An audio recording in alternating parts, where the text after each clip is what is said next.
Kejaksaan Agung menggeledah sejumlah tempat berkaitan dengan kasus dugaan korupsi tata kelola minyak mentah dan produksi kilang pada PT Pertamina Subholding dan Kontraktor Kontrak Kerjasama atau KKKS tahun 2018-2023. Salah satu kantor yang digeledah adalah PT Orbit Terminal Merak, yakni perusahaan milik anak pengusaha minyak Muhammad Riza Khalid, yakni Muhammad Keri Andrianto Riza atau MKAR. Penggeledahan itu dimulai pada Kamis 27 Februari pagi. Adapun saat digeledah Kejagung, kantor tersebut masih tampak beroperasi. Dalam penggeledahan tersebut, Kejagung menyita 95 bandel dokumen di PT Orbit Terminal Merak. Penyidik juga menyita sejumlah barang bukti elektronik dari perusahaan yang berada di Cilegon, Banten tersebut.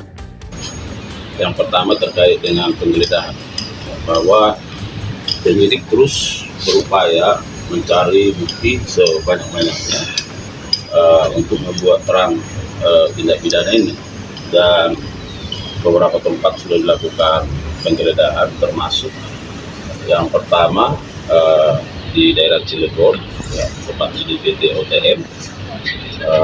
Penyidik juga berhasil membawa menyita setidaknya 95 bundel berupa dokumen yang terkait dengan berbagai administrasi persuratan dan kontrak. Kemudian membawa barang bukti elektronik berupa 2 unit handphone yang tentunya ke depan akan dianalisis dibaca.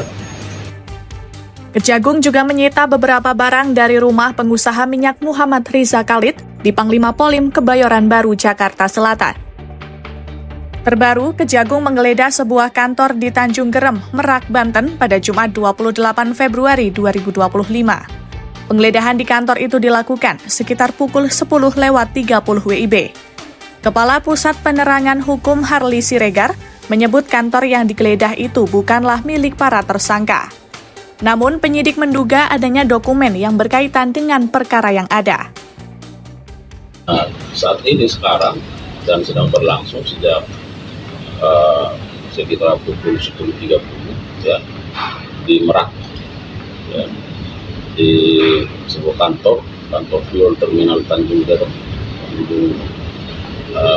Kecamatan Grogol, Cilegon, Banten. Ya. Sebelumnya, Kejagung mengungkapkan bahwa pengoplosan minyak mentah RON 92 alias Pertamax dengan minyak yang kualitasnya lebih rendah dilakukan di terminal dan perusahaan milik anak pengusaha minyak Riza Khalid, yakni MKAR. Pengoplosan terjadi di terminal PT Orbit Terminal Merak milik anak Riza Khalid, MKAR, dan satu tersangka lain. Hal itu terungkap saat Kejagung menjelaskan peran 2 tersangka baru, yakni Maya Kusmaya dan Edward Korn dalam kasus ini.